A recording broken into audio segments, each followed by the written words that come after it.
Rockstar has put out a ton of great games through the years, but there's a bunch that they haven't, actually. Hi folks, it's Falcon, and today on GameRanx, 7 canceled Rockstar games. And moving on to number 7, it's X-Girl. Now, X-Girl was a canceled girlfriend simulation, which was in development by Angel Studios, which we now know as Rockstar San Diego. This is a game that they were working on around the year 2000, and it shows a lot because no one would make this game now. Now, this wasn't a game that had ever been announced. It was found through resumes from various employees that used to work at Angel Studios / Rockstar San Diego. It was specifically uncovered by the site unseen64.net. Thank you very much for that information, guys. And although the information we have on it isn't really a developed picture as to what it is, we can kind of make some assumptions based on other games of that nature from that time period. Now, keeping in mind that virtual pets were like super popular at this point in time, there was even a voice-controlled virtual pet for the Sega Dreamcast called Seaman, which was a big joke, like a literal actual joke. I'm not saying like it was a joke like it was bad. It was actually amazing, technologically speaking. But knowing that was kind of a trend in the world of gaming at that moment, it's reasonable to expect that this game was probably kind of like that. Except instead of a pet, it was a girlfriend, which is probably why it was never made. Like, I'm not going to say that it would have caused the same kind of controversy it would now if you tried to make that thing, but it would have caused one. The nature of it would have been different, but it would have ultimately led down to the same problem that we've seen remedied by recent forays into the girlfriend simulator game by moving more towards the idea of a dating sim, a not-so-distant cousin of the visual novel. And on at number 6, another Angel Studios / Rockstar San Diego project known as Buggy Buggy. It was actually developed by a team within Angel Studios called the Dream Team, which also worked on Ken Griffey Jr.'s Major League Baseball and Ken Griffey Jr.'s Slugfest, both which were released on the Nintendo 64. But I only say that information on account Angel Studios was working very intimately with Nintendo on Buggy Buggy, working directly with Shigeru Miyamoto on this game. The central concept of this game, the thing that set it apart as a kart racer, was that it was DNA based. Now that sounds very strange, right? I don't know of any go-kart with DNA. Well, I don't know any go-karts that Diddy Kong can drive either, but whatever. Basically, after vehicular combat, a buggy could actually eat another buggy and absorb its DNA and therefore its powers. Which, I mean, let's be clear, isn't the worst sounding idea I've ever heard. In theory, by the end of a race, you could only have 2 contenders with a really broad set of bizarre abilities, which, let's be clear, would be pretty cool. This game was apparently worked on for about 9 months, and Miyamoto eventually just didn't renew the development contract that they had, which Nintendo ended up making a Diddy Kong racing game instead. I mentioned it a moment ago as something else that's unrealistic. They were really happy with progress, but they just didn't see it becoming a full product, which left Angel Studios with basically a very advanced tech demo that they did use to pitch other studios with, not necessarily to make Buggy Buggy, but to show what they were capable of.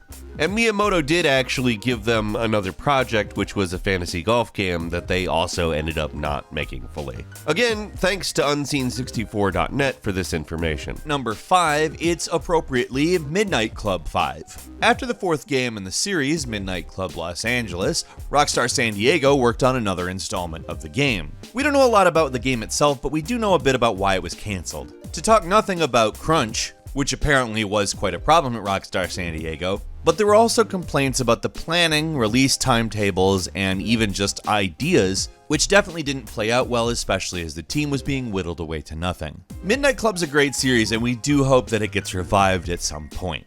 I mean, it's hard to emphasize just how good Midnight Club Los Angeles was, especially when some racing games now end up being kind of, well, bastardized a bit as a live service. Midnight Club Los Angeles was a complete game that if you could remember the load times for this game, you would be like, man, that new generation of PlayStation 5 and Xbox Series X with the solid state in it, that'd be great, because this was one of those games that ran with, for its console generation, a very smooth, very consistent frame rate, with a high detail level, and some just gorgeous environments. But most of all, it was fun as hell.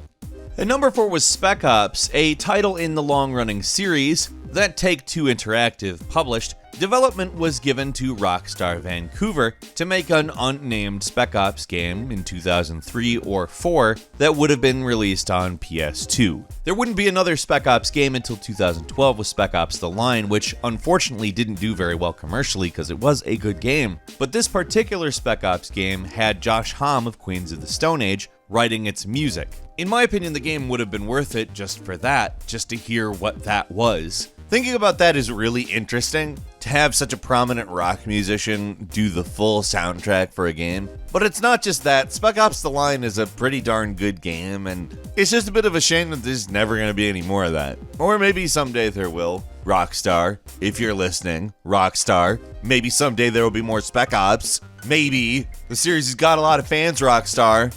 Moving on to number 3 is Agent, a game that seems to kind of try to be Grand Theft Hitman. Now, I've never actually seen the game in action, but we have seen a lot of various elements of it, from concept art to things that various people said. Agent was a game that was announced way back in 2007, revealed in 2009, and then it disappeared, much like a stealthy agent inside its game's world. It did take place in a 1970s Cold War setting, so that leads me to believe it may have been kind of a parody of James Bond, and I really think that would have been cool to see, but I don't think we ever will on account Rockstar allowed the trademark to expire. I do often like to think, what would it be like if they took Grand Theft Auto, prioritized stealth, gave you a bunch of, well, improbable gadgets, put you in a scenario where the fate of the world is hanging on your shoulders rather than just the fate of your illegal business empire. And I think that would probably really work out. Honestly, at this point in time, Grand Theft Auto's bones, like the base engine and everything you expect from it, probably wouldn't be too hard to make into something more than just passable. In fact, maybe with a little bit of influence from the earlier Metal Gear Solid games, you could have perhaps one of the most entertaining stealth games of all time.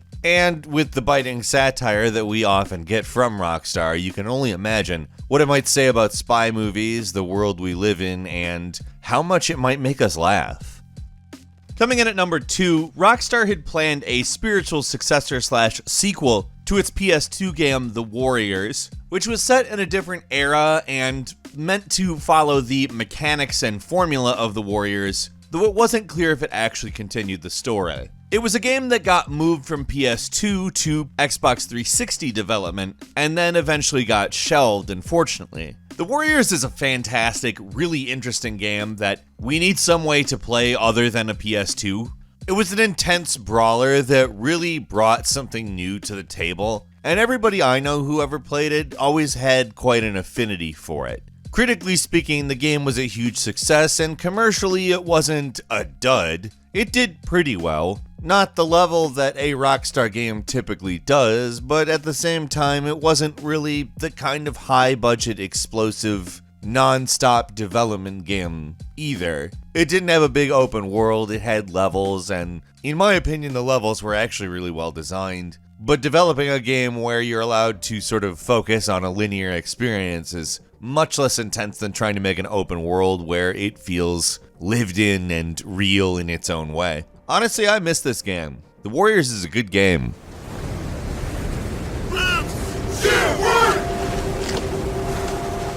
And finally, at number 1, there was a Bully sequel in the works, appropriately entitled Bully 2, which got all the way to the point of having a playable demo. The story started at Jimmy from the first game's house, spending time at his stepdad's house during the summer, but apparently no one could agree on where the game meant to go. It was eventually canceled because they were worried it was going to be too much of a repeat of the first game without adding enough to justify another purchase, which is something they could do right now, and I would gladly take it.